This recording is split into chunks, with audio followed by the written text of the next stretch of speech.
Now the children question arises कि ये हमारा जो ग्रुपिंग था ये किस बेसिस पे हुआ, यानी जो हमने ग्रुप्स और पीरियड्स का फॉर्मेशन किया ये कैसे हुआ था। अब क्या है, एटॉमिक नंबर क्या होता है। एटॉमिक नंबर क्या बताता है कि हमारे इलेक्ट्रॉन्स किस किस ऑर्बिट में कितने कितने नंबर्स पे गए। हमने ऑर्बिट्स और इलेक्ट्रॉन्स आप जानते ही हो, तो क्या होता है ये जो आपके एटॉमिक नंबर होता है ये यही बताता है कि distribution of electrons in the orbit, आपके किस ऑर्बिट में कितने इलेक्ट्रॉन्स हैं उसी हिसाब से आपका ये ग्रुपिंग्स की जाती है। And electron of the outer most orbit, last orbit में आपका जितना भी इलेक्ट्रॉन होगा, इन द लास्ट ऑर्बिट जो भी इलेक्ट्रॉन होगा उसी के बेसिस पे हमारे उस एलिमेंट की प्रॉपर्टी डिसाइड होती है। आउटर मोस्ट ऑर्बिट पे जितने इलेक्ट्रॉन होंगे उसी के बेसिस पे हमारी प्रॉपर्टीज डिसाइड होती है। सो ग्रुप्स कितने थे, 8 ग्रुप्स, 6 पीरियड्स मेंडलीव्स के बेसिस पे।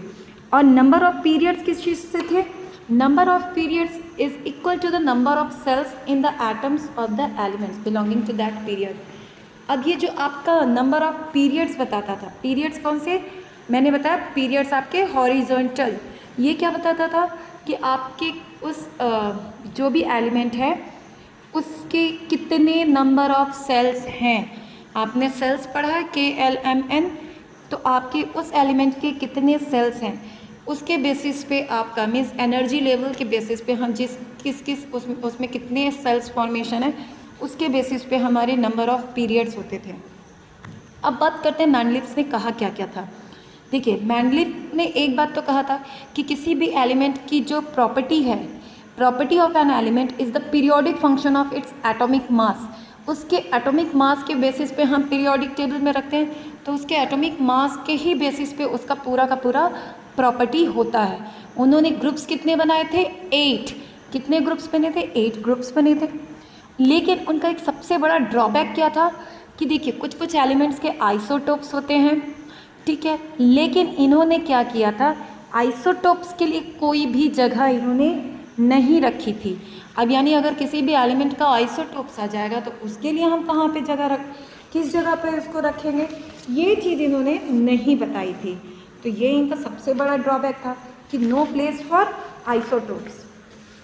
अब बात करते हैं हमारा, इन्होंने कुछ गैप्स रखे थे, ये भी इनका पॉजिटिव पॉइंट्स था कि इन्होंने क्या किया हुआ था, गैप्स रखे हुए थे। Okay, one more thing is there, मैंने अभी आपसे कहा आइसोटोप्स। आइसोटोप्स क्या होता है, एलिमेंट, ऐसे एलिमेंट जो कि क्या कहते हैं आपके atoms of the same elements having the same atomic number but different atomic mass. Atomic mass different होता है, लेकिन अब देखिए किसी भी एलिमेंट से ही बनते हैं आइसोटोप्स, लेकिन उनका मास तो डिफरेंट होता है, सेम एटॉमिक नंबर हो जाता है, तो मास अलग है तो उनका तो प्लेसमेंट अलग अलग होना चाहिए। लेकिन इन्होंने मैंडलीव ने आइसोटोप्स के लिए कोई भी जगह नहीं रखी थी। फिर क्या था, इन्होंने कुछ खाली जगह छोड़ी थी, इन्होंने पहले से ही खाली जगह छोड़ी थी क्योंकि जब तक इनके पहले कुछ साइंटिस्ट आए थे इन्होंने ये देखा कि कुछ और भी एलिमेंट्स की डिस्कवरी होती जा रही है, तो ये अपने ही हिसाब से हो सकता है कि मेरे ये बताने के बाद कुछ और एलिमेंट्स डिस्कवर हो जाए, तो इन्होंने कुछ और जगह छोड़ दी थी कि अगर बाई चांस कभी फ्यूचर में और एलिमेंट्स डिस्कवर होते हैं तो उनको उस जगह पे रख दिया जाए। अब इन्होंने हाइड्रोजन की कोई फिक्स पोजीशन नहीं बताई थी, मीन्स हाइड्रोजन का कोई एज सच फिक्स पोजीशन नहीं था कि हाँ ये ही होना चाहिए। और इनका एक ड्रॉबैक क्या था, इन्होंने एलिमेंट्स की पोजीशनिंग तो बता दी थी लेकिन इन्होंने डिस्टिंक्शन नहीं बताया था that this is metal and non metal on the basis of the periodic table. Periodic table की बेसिस पे इन्होंने मेटल्स एंड नॉन मेटल्स का डिस्टिंक्शन नहीं किया था। और transition elements are placed together in group 8। Inert gases they are not known at that time. इन्होंने उस समय इनर्ट गैसेस नहीं पता थे लेकिन इन्होंने कुछ जगह उसके लिए भी छोड़ रखी थी, ठीक है। तो ये जितने मैंने अभी आपको बताए बच्चों पॉस्टुलेट्स, ये इसमें ड्रॉबैक भी है और उन्होंने क्या क्या बताया था क्या क्या नहीं बताया था ये सारा कुछ है। मीन्स क्या क्या बताया था, प्रॉपर्टीज़ जो थी एलिमेंट्स की वो किसकी वजह से थी, एटम्स के उनके एटॉमिक मास के बेसिस पे 8 ग्रुप्स थे। फिर आइसोटोप्स के लिए कोई जगह नहीं थी, मेटल्स एंड नॉन मेटल्स का कोई डिस्टिंक्शन नहीं था, कोई भी पोजीशन फिक्स नहीं बताया था उन्होंने हाइड्रोजन के लिए, और ट्रांजिशन एलिमेंट्स के लिए उन्होंने ग्रुप 8 बताया था। इनर्ट गैसेस नहीं पता थी इसलिए उनके बारे में इन्होंने नहीं बताया था।